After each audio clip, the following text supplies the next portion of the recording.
तो भारत से अपना सामान पूरी दुनिया में भेजने का प्लान है? अगर हाँ, तो एक शब्द है जो बार बार सुनने को मिलेगा, फ्रेट फॉरवर्डर। अब ये है क्या, और किसी भी एक्सपोर्टर के लिए ये इतना जरूरी क्यों है? चलिए आज इसी को समझते हैं। तो अगर कोई भारत से एक्सपोर्ट की दुनिया में पहला कदम रख रहा है तो मन में बहुत सारे सवाल आते हैं ना, है ना, कि भाई शुरू कहाँ से करें, कौन कौन से पेपर्स लगेंगे। सच कहूँ तो ये सब कुछ थोड़ा कंफ्यूजिंग लग सकता है। बिल्कुल। और ये कोई छोटी मोटी पहेली नहीं है। समझिए कि इंटरनेशनल शिपिंग एक बहुत बड़ी भूल भुलैया है, जिसमें कई रास्ते हैं, अनगिनत नियम कायदे हैं और कागजों का तो जैसे अंबार लगा है। कोई भी इसमें खो सकता है, चक्कर आ सकता है। तो सवाल ये है कि इस भूल भुलैया के अंदर आखिर है क्या? देखिए, ये सिर्फ एक बॉक्स को एक जगह से दूसरी जगह भेजना नहीं है। ये लॉजिस्टिक्स, सरकारी नियमों और कभी ना खत्म होने वाली पेपरवर्क का, आप कह सकते हैं, एक पूरा का पूरा जाल है। लेकिन एक अच्छी खबर भी है। हर भूल भुलैया से बाहर निकलने का एक रास्ता होता है, और अक्सर एक गाइड भी होता है। इंटरनेशनल शिपिंग की इस दुनिया में वही गाइड हैं फ्रेट फॉरवर्डर। जी हां, यही वो एक्सपर्ट है जो इस पूरे सफर को आसान बनाने में मदद करता है। तो आखिर ये फ्रेट फॉरवर्डर है कौन? देखिए, बहुत ही आसान शब्दों में कहें तो ये एक ऐसा लॉजिस्टिक्स एक्सपर्ट है जो आपके सामान को आपके वेयरहाउस से लेकर जो बायर है उसके दरवाजे तक पहुंचाने की पूरी जिम्मेदारी लेता है। मतलब A to Z मैनेजमेंट। इसको ऐसे भी समझ सकते हैं, फ्रेट फॉरवर्डर समझिए एक तरह का ऑर्केस्ट्रा कंडक्टर है, और ये जो shipping lines, customs, warehouse, transporters हैं, ये सब अलग अलग म्यूजिशियंस हैं। आपको हर किसी से अलग अलग बात करने की जरूरत नहीं है। आपका फॉरवर्डर इन सबको एक साथ मिलाकर आपके लिए काम करवाता है। वो आपका सिंगल पॉइंट ऑफ कांटेक्ट है। ठीक है, तो ये तो समझ आ गया कि वो क्या है, पर सवाल ये है कि वो असल में करता क्या क्या है। चलिए जरा उनकी जिम्मेदारियों की लिस्ट पर, या कह लें कि उनके टूल किट पर एक नज़र डालते हैं, जिससे वो इस पूरे प्रोसेस को आसान बनाते हैं। तो स्टेप बाय स्टेप देखते हैं। सबसे पहले शिपमेंट बुकिंग, मतलब आपके सामान के लिए शिप, फ्लाइट या ट्रक में जगह रिजर्व करना। फिर आता है सबसे मुश्किल हिस्सा, कस्टम्स क्लियरेंस। इसमें आईसी गेट जैसे सरकारी पोर्टल्स पर सही तरीके से शिपिंग बिल फाइल करना होता है। फिर एक्सपोर्ट के सारे जरूरी डॉक्यूमेंट्स जैसे invoice, packing list, bill of lading, इन सबको तैयार करवाने में भी मदद करते हैं।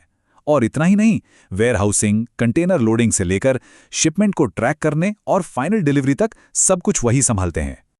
अच्छा, यहां पर एक बहुत कॉमन कंफ्यूजन होता है लोगों को, सीएचए और फ्रेट फॉरवर्डर में क्या फर्क है?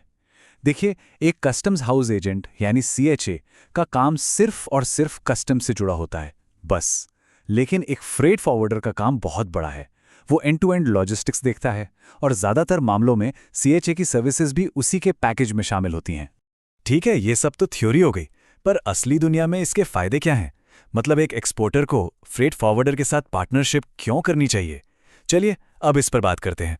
फायदा नंबर 1, और शायद सबसे बड़ा फायदा, समय की बचत।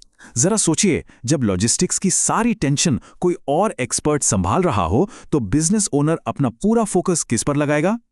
अपने असली काम पर, यानी एक बेहतरीन प्रोडक्ट बनाने और अपने बिजनेस को ग्रो करने पर। दूसरा फायदा है पैसों की बचत, और ये छोटी मोटी बचत नहीं है।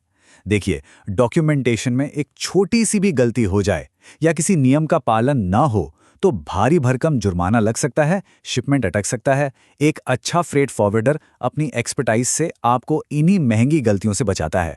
तो एक फ्रेट फॉरवर्डर की वैल्यू को अगर हम देखें तो सबसे बड़ा हिस्सा है समय की बचत। फिर आती हैं कॉस्ट सेविंग्स, यानी लागत में कमी, क्योंकि वो आपको महंगी गलतियों से तो बचाते ही हैं, साथ ही अपने नेटवर्क के जरिए बेहतर रेट्स भी दिलाते हैं। और इन दोनों से भी बढ़कर जो चीज मिलती है वो है मन की शांति। ये तसल्ली कि आपका शिपमेंट सही और सुरक्षित हाथों में है। तो अब जब हम समझ गए हैं कि एक फ्रेट फॉरवर्डर कितना जरूरी है, तो सबसे बड़ा सवाल ये आता है कि अपने बिजनेस के लिए एक सही पार्टनर चुने कैसे। चलिए इसके लिए एक एक्शन लेने वाली चेकलिस्ट देखते हैं। एक अच्छा फॉरवर्डर चुनते समय कुछ बातें जरूर देखनी चाहिए। सबसे पहले, क्या वो FIATA या FFFI जैसे ऑफिशियल संगठनों के साथ रजिस्टर्ड हैं? ये एक भरोसे की निशानी है। दूसरा, क्या उन्हें आपके जैसे प्रोडक्ट्स, मतलब आपकी प्रोडक्ट कैटेगरी को हैंडल करने का एक्सपीरियंस है? और हाँ, उनकी प्राइसिंग एकदम ट्रांसपेरेंट होनी चाहिए, कोई हिडन कॉस्ट नहीं। और सबसे ज़रूरी, क्या वो आपसे क्लियरली और टाइम पर कम्युनिकेट करते हैं? ये बहुत मायने रखता है। तो अपनी रिसर्च शुरू कहाँ से करें?